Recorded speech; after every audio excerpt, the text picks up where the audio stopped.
मैं जज साहब को बताना चाहता हूं कि अगर आर्टिकल 6 के केसेस बनने शुरू हुए ना जी, यहाँ पे रस्से कम पड़ जाएंगे, गले बहुत ज़्यादा है। वो काम किया करें जो आप कर सके। सियासी बातों में इस तरह की तलखियाँ लाना आपका काम नहीं है। हमारे यहाँ जो इस्टेब्लिशमेंट को एक लहू लगा हुआ है मुंह को, ये नहीं हो सकता कि जो हमारे जनरल्स हैं, कुछ हमारे जजेस हैं, वो बैठ के बंद कमरों में फैसले कर दें। अगर जजेस आइन तोड़े उसकी क्या सजा होनी चाहिए? एक तरफ हम मटीरियल रख रहे हैं, आप मटीरियल देखने को तैयार नहीं है, दूसरी तरफ जजमेंट आप दे रहे हैं कि ये मटीरियल जो है वो वहाँ पे प्लेस नहीं किया गया। कौम अब इनकलाब के लिए तैयार है।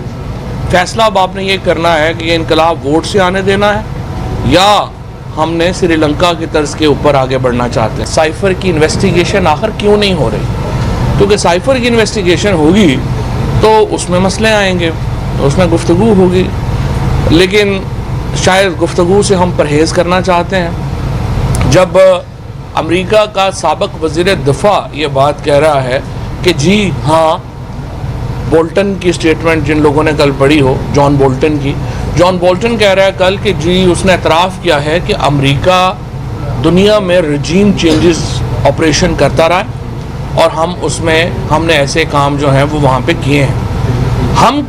हमारी सुप्रीम कोर्ट कह रही है नहीं, वो उस पर ना जाएं, वो उसने देखना नहीं है, वो हमें नहीं पता जी। हमारे सामने एक तरफ हम मटीरियल रख रहे हैं, आप मटीरियल देखने को तैयार नहीं है, दूसरी तरफ जजमेंट आप दे रहे हैं कि ये मटीरियल जो है वो वहाँ पे प्लेस नहीं किया गया। तो या आप मटीरियल देखें और उस पर फैसला करें, या फिर आप मटीरियल ना देखें और फिर आप पॉलिटिकल फैसला करें। लेकिन हमारे यहाँ जो इस्टेब्लिशमेंट को एक लहू लगा हुआ है मुंह को कि उन्होंने सियासी फ़ैसले करने हैं और सियासत को आगे लेके जाना है। ये अनफॉर्चुनेटली ये एक पाकिस्तान की तारीख़ है जो बदल जाएगी। इतने बड़े मीडिया रेवोल्यूशन के बाद ये ज़्यादा देर ये सिलसिला जारी रह नहीं सकता। पाकिस्तान के अवाम को फ़ैसलों का हक़ देना होगा। ये नहीं हो सकता कि जो हमारे जनरल्स हैं, कुछ हमारे जजेस हैं, वो बैठ के बंद कमरों में फ़ैसले कर दें कि आज से हमारी पॉलिसी ये होगी, अगले दिन हम बदल जाएं। एक हम फैसला कर लें कि 8 साल हमने अफ़गानिस्तान में लड़ाई लड़नी है, वहाँ पे हम हज़ारों लोग अपने शहीद करवा लें, अगले दिन हम बदल जाएं कि नहीं वो हमारी पॉलिसी गलत थी, आज से हम जो है वो दूसरी तरफ हो गए हैं, हम फिर अपने हज़ारों बंदे मरवा लें।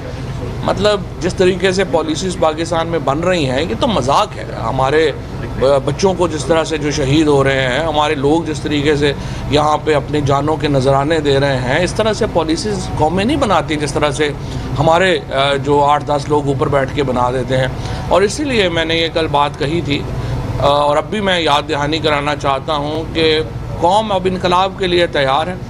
फैसला अब आपने ये करना है कि ये इनकलाब वोट से आने देना है या हमने श्रीलंका की तर्ज के ऊपर आगे बढ़ना चाहते हैं। ये फ़ैसला हमारे जो मुक़्तदर हल्के हैं उन्होंने अपना करना है, वो देख लें, उसके मुताबिक जो है वो हालात शेप अप होंगे। जहाँ तक एक जज साहब के इजाफ़ी नोट का ताल्लुक़ है, वो इजाफ़ी नोट है, उसकी कोई कानूनी हैसियत तो नहीं है, जिसमें उन्होंने कहा है कि जी उन्होंने को बंदा ही नहीं छोड़ा जिसके ऊपर वो आर्टिकल 6 लगाना नहीं चाहते। मैं जज साहब को बताना चाहता हूँ कि अगर आर्टिकल 6 के केसेस बनने शुरू हुए ना जी, यहाँ पर रस्से कम पड़ जाएंगे, गले बहुत ज़्यादा हैं। वो काम किया करें जो आप कर सके। सियासी बातों में इस तरह की तलखियाँ लाना आपका काम नहीं है। अंतर आप किसी मिशन पे हैं कि आपने एक तलखियाँ लानी है तो फिर तो एक अलहदा बात है, लेकिन जब आपको जवाब मिलेगा फिर आगे सियासत से फिर आप आसमान पे जा लगते हैं कि देखें ये हो गया वो हो गया। ऐसी बातें ना करें, हमें फिर पूरा बताना पड़ेगा ये फ़ैसले कैसे हुआ, क्या किया। तो रिस्ट्रेन का मुजाहरा करें। आर्टिकल 6 के केसेस यहाँ पे पाकिस्तान में बनने शुरू होंगे, गले कम पड़ जाएंगे, रस्से कम पड़ जाएंगे, गले बहुत ज़्यादा है। वो काम करें जो आप कर सकते हैं। और ये जजमेंट जो है ये इंशाअल्लाह ताला इसको हम पार्लियामेंट जब आएगी, अभी तो पार्लियामेंट ही नहीं है, इस वक्त तो एक मकबूजा असम्बली है जिस असम्बली में राजा रियाज साहब जो हैं वो लीडर ऑफ अपोजिशन है। और जब वो लोटे बन रहे थे उस वक्त अनफॉर्चुनेटली ज़मीर हमारा नहीं उठा और सारे जजेस ने फ़ैसला किया कि उस वक्त तो हमने कोई उस वक्त इकट्ठा नहीं होना। बाद में 12 सुप्रीम कोर्ट ने फ़ैसला दिया, लेकिन अब जो ज़मीर जो है वो जागा है। तो मेरी नज़र में ये जो असम्बली है इसके अंदर कोई रिप्रेजेंटेटिव नहीं, ये असम्बली इस वक्त चूँकि रिप्रेजेंटेटिव नहीं है, पाकिस्तान की सबसे बड़ी जमात ही इस असम्बली में नहीं है, तो जाहिर है आप इसको रिप्रेजेंटेटिव असम्बली तो नहीं कह सकते। सो राजा रियाज़ की असम्बली जो है वो तो राजा रियाज़ को मुबारक हो और हमारे शहबाज शरीफ साहब को मुबारक हो, लेकिन जब एक मुंतखब असम्बली आएगी और इंशाअल्लाह PTI 2/3 अक्सरियत के साथ आएगी, तो इस जजमेंट को हम उस असम्बली से क्वैश करवा देंगे और ये जजमेंट पार्लियामेंट में पेश होगी और पार्लियामेंट फिर फैसला करेगी कि आर्टिकल 6 जो है वो आर्टिकल 69 की वायलेशन के ऊपर लगता है या नहीं लगता। क्या जजेस जो हैं वो आइन तोड़ने, अगर जजेस आइन तोड़े उसकी क्या सज़ा होनी चाहिए, और अगर कोई इंडिविजुअल की इंटरप्रिटेशन अलहदा है तो उसकी क्या सज़ा होनी चाहिए, और अगर जजेस की आइन तोड़ने के ऊपर सज़ा हो गई तो फिर तो मामला बड़ा ख़राब होगा। फिर तो आपको पता ही है जिस तरीके से जुल्फ़िकार अली भुट्टो शहीद को फांसी दी गई, अगर वो ट्रायल भी ओपन हुआ और सुप्रीम कोर्ट के जजेस को, उस वक़्त के जजेस को फिर निकालना पड़ा तो बड़ा मसला पड़ जाएगा। लिहाजा इस तरह की बातें जो हैं वो जजेस को एहतियात करनी चाहिए।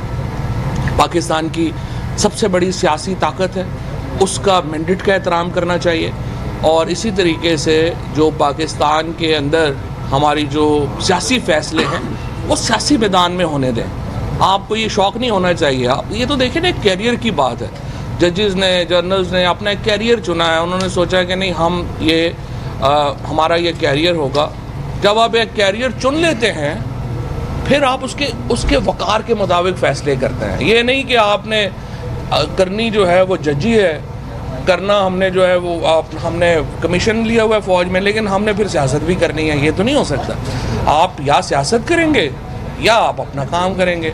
लिहाजा मेरी नज़र में ये जो कुछ कंट्रोवर्सी और फिर टाइमिंग जो है, 2 दिन के बाद इलेक्शन है, आपने 4 महीने रोक लिया है, 3 दिन और रोक लेते, उसके बाद हम ये सारे जो गुफ्तगू है वो सुन लेते, बेहतर था। लेकिन बहरहाल हम, वो आपकी मर्ज़ी है, दोबारा टाइमिंग भी आपने अपनी मर्ज़ी से चुनी है।